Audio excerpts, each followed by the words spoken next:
Assalamualaikum warahmatullahi wabarakatuh. Salam sejahtera untuk kita semua. Om Swastiastu, Shalom, Namo Buddhaya, Salam Kebajikan. Salam Pancasila. Selamat datang di channel Civics Corner, media literasi kewarganegaraan. Channel ini berisi tentang informasi seputar pembelajaran, keguruan, maupun informasi tentang pendidikan lainnya. Nah, anak-anakku kelas 9, berjumpa lagi dengan Bapak Yudi Marioto, Guru PPKN SMP Negeri 1 Gedung Aji. Nah, pada tayangan ini, kita akan melanjutkan atas materi yang sudah kita pelajari pada minggu lalu. Kita masih berada di bab yang pertama tentang dinamika perwujudan Pancasila sebagai dasar negara dan pandangan hidup bangsa. Nah, sebelum kita masuk ke materi yang kedua, ada baiknya kita membahas sedikit terlebih dahulu tentang materi yang sudah kita pelajari di minggu lalu. Masih ingatkan kalian materi yang sudah kita pelajari pada minggu lalu? Ya, minggu lalu kita belajar tentang bagaimana perwujudan Pancasila dari masa ke masa. Di sana perwujudan Pancasilanya diklasifikasikan ke dalam beberapa masa, seperti pada masa awal kemerdekaan, masa Orde Lama, masa Orde Baru, dan yang terakhir masa reformasi. Nah, untuk materi yang kedua pada tayangan ini, kita akan mempelajari tentang dinamika nilai-nilai Pancasila sesuai perkembangan zaman. Nah, Bapak harapkan nanti setelah kalian mempelajari materi pada tayangan ini, kalian bisa menjelaskan nih bagaimana dinamika nilai-nilai Pancasila sesuai dengan perkembangan zaman. Nah, kita masuk ke materi yang kedua.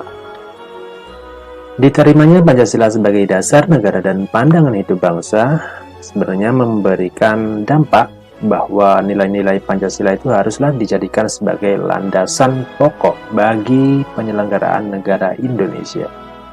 Nilai-nilai Pancasila yang terdiri dari nilai ketuhanan, kemanusiaan, persatuan, kerakyatan, dan keadilan itu sebenarnya dapat menyesuaikan diri dengan perkembangan zaman. Nilai-nilai tersebut tetap dapat diterapkan dalam berbagai kehidupan bangsa dari masa ke masa. Mengapa demikian? Karena nilai-nilai Pancasila ini merupakan ideologi yang bersifat terbuka. Nah, ada yang tahu nggak apa itu ideologi terbuka? Nanti akan kita bahas melalui dua submateri di sini. Kita nanti yang pertama akan membahas tentang hakikat ideologi terbuka dan bagaimana kedudukan Pancasila sebagai ideologi terbuka. Kita mulai dari materi yang pertama.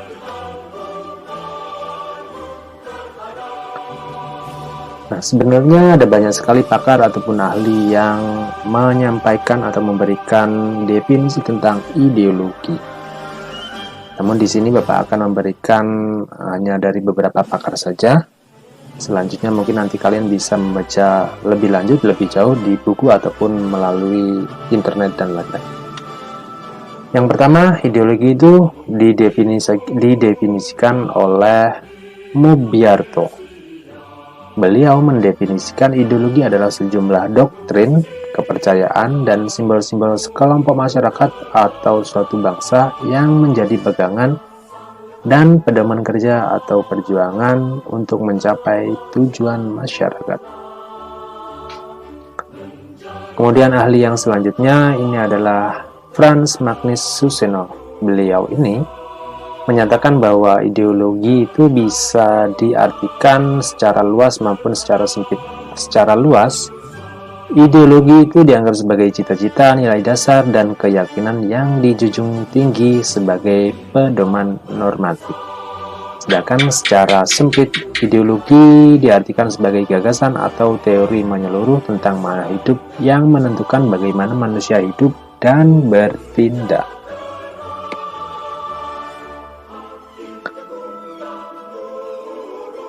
Lalu bagaimana dengan ideologi terbuka? Nah, tadi kan sudah ada dua pakar tuh yang memberikan definisi tentang ideologi. Sekarang bagaimana dengan ideologi terbuka?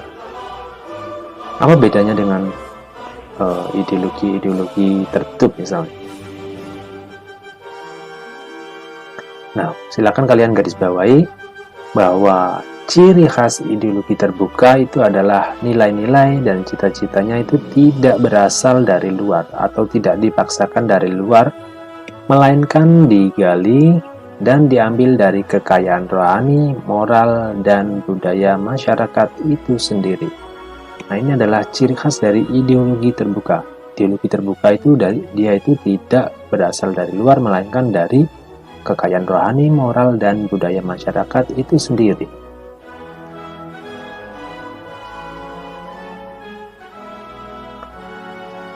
Itu tadi sekilas tentang bagaimana hakikat ideologi terbuka. Kemudian kita lanjut ke kedudukan Pancasila sebagai ideologi terbuka.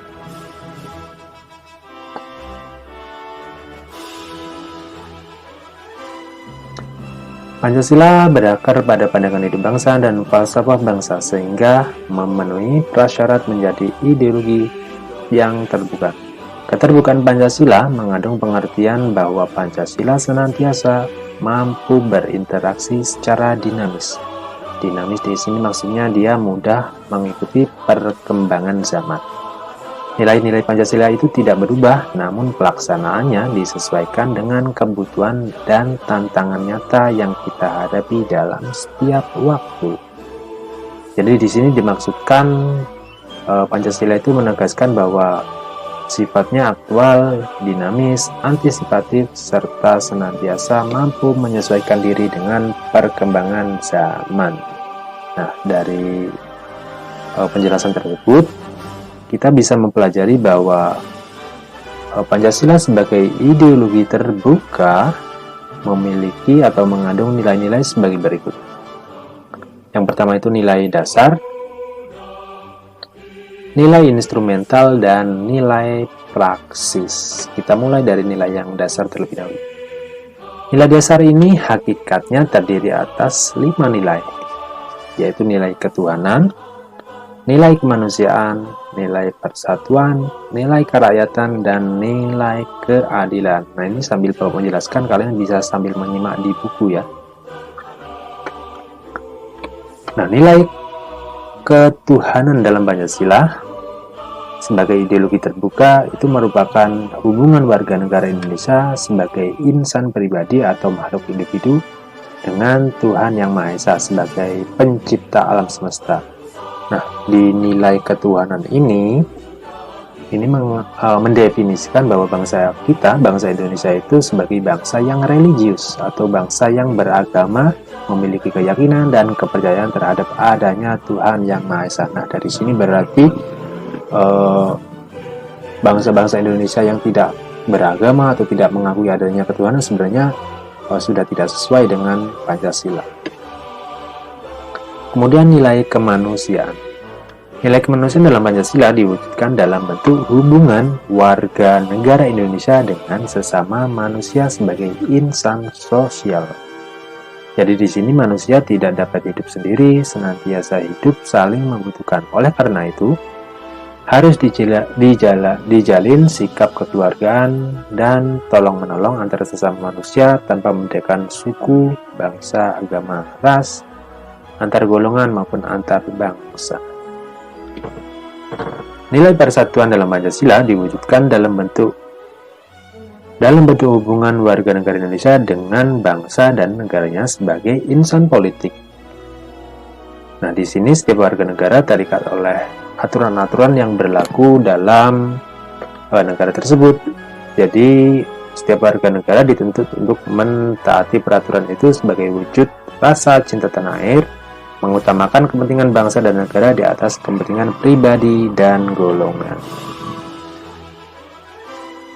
Selanjutnya, nilai kerakyatan.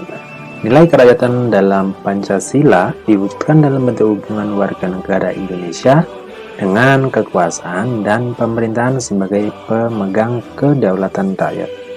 Jadi di sini warga negara memiliki hak dan kewajiban untuk ikut serta dalam pemerintahan. Sebenarnya di sila kerakyatan ini mengajarkan kepada kita atau memberikan peluang bagi kita sebagai warga negara untuk ikut andil nih dalam kegiatan pemerintahan. Nah, di sana kita juga akan diajarkan bagaimana berkontribusi ataupun berpartisipasi aktif, namun tetap dapat dipertanggungjawabkan. Artinya di sini kita ikut partisipasi, tetapi juga tetap dengan koridor-koridor aturan-aturan yang berlaku. Kita berpartisipasi, tapi juga tidak berpartisipasi yang seenaknya. Kemudian nilai keadilan yang kelima. Nilai keadilan dalam Pancasila diwujudkan dalam hubungan warga negara Indonesia dengan kesejahteraan serta keadilan dalam kehidupan masyarakat. Setiap warga negara di sini dituntut untuk meningkatkan taraf hidupnya yang lebih baik dengan berusaha dan bekerja keras, menerapkan pola hidup sederhana, berlaku adil, serta menghargai karya orang lain. Nah, itu tadi penjelasan tentang nilai-nilai dasar Pancasila yang terdiri dari 5 sila. Kemudian nilai-nilai keterbukaan ideologi Pancasila yang selanjutnya adalah nilai instrumental. Nilai instrumental ini yaitu adalah penjabaran lebih lanjut dari nilai-nilai dasar ideologi Pancasila. Jadi nilai instrumental ini adalah penjelasan lebih atau penjabaran lebih lanjut dari kelima nilai ini. Bentuknya seperti apa? Jadi nilai instrumental ini berupa peraturan-peraturan perundangan dan lembaga pelaksanaannya seperti Undang-Undang Dasar Negara Republik Indonesia tahun 1945, ketetapan MPR, undang-undang, maupun peraturan perundang-undangan lainnya seperti peraturan presiden, peraturan pemerintah, dan lain-lain. Nah, itu adalah bentuk dari nilai instrumental. Kemudian nilai keterbukaan ideologi Pancasila yang terakhir adalah nilai praksis. Nilai praksis yaitu realisasi nilai-nilai instrumental berdasarkan suatu pengalaman nyata dalam kehidupan bermasyarakat, berbangsa, dan bernegara. Jadi nilai praksis ini adalah realisasi atau bagaimana perwujudannya atas nilai-nilai instrumental tadi. Jadi di sini ketika nilai instrumental itu berwujud seperti undang-undang atau undang-undang dasar, nanti bagaimana undang-undang dasar ataupun undang-undang tersebut dilaksanakan dalam kehidupan nyata. Itu adalah nilai praksis. Nah, selain dari nilai-nilai keterbukaan ideologi Pancasila, Pancasila itu juga bisa dipandang secara struktural. Jadi secara struktural Pancasila itu terdiri dari 3 dimensi. Nah, dimensi Pancasila tersebut apa saja sih? Yang pertama itu adalah dimensi idealisme, kemudian normatif dan realitas. Dimensi idealisme ini menekankan bahwa nilai-nilai dasar yang terkandung dalam Pancasila itu sifatnya sistematis, rasional, dan menyeluruh, yang pada hakikatnya itu bersumber dari filsafat Pancasila. Kemudian dimensi normatif ini mengandung pengertian bahwa nilai-nilai yang terkandung dalam Pancasila itu perlu dijabarkan dalam suatu sistem norma. Artinya, Pancasila terkandung dalam pembukaan Undang-Undang Dasar Negara Republik Indonesia tahun 1945 yang merupakan tertib hukum tertinggi. Dengan kata lain, Pancasila harus mampu dijabarkan ke dalam langkah-langkah yang bersifat operasional, maka perlu memiliki norma atau aturan hukum yang jelas. Kemudian dimensi Pancasila yang terakhir adalah dimensi realitas. Dimensi ini mengandung makna bahwa suatu ideologi harus mampu mencerminkan realitas kehidupan yang berkembang dalam masyarakat. Jadi Pancasila ini memiliki keluasan yang memungkinkan adanya pengembangan pemikiran-pemikiran baru yang sesuai tentang dirinya tanpa menghilangkan dan mengingkari hakikat yang terkandung dalam nilai-nilai dasarnya. Demikian itu tadi penjelasan tentang materi yang kedua, tentang dinamika nilai-nilai Pancasila sesuai dengan perkembangan zaman. Nah, anak-anakku kelas 9, bagi kalian yang merasa ada penjelasan-penjelasan dari Bapak yang kurang dimengerti atau perlu ditanyakan, silakan bisa menghubungi Bapak secara personal maupun dapat berdiskusi melalui grup yang sudah kita tentukan. Sekian, kurang dan lebihnya Bapak mohon maaf. Wassalamualaikum warahmatullahi wabarakatuh. Om Santi Santi Om. Salam Pancasila.